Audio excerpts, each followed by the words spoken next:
We'll show you here how to do a simple synthetic sound effect. We're going to do a gunshot. We're going to do it using Sony Acid or Sony Acid Pro, and you can use other multi-track softwares. And we'll use pink noise as the sound that we'll filter. That's pink noise, and it's just random spread out noise. All right? We put it on track 1, track 2, and track 3. And then we put a volume envelope on track 1 that just lets some sound at the very beginning, and we filter it for upper mids and high frequencies to pass through.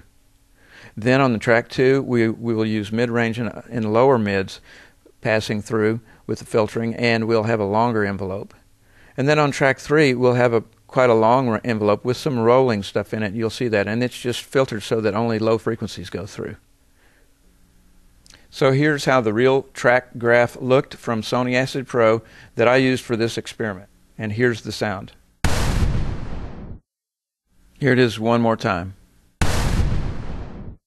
And once more.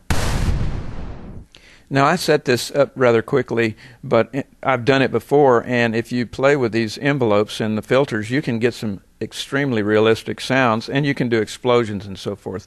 And the reason this works is because, you know, when there's a gunshot or an explosion, at first there are high frequencies that happen real quickly, and then mids that kind of taper off, and then the lows are just bouncing around the countryside.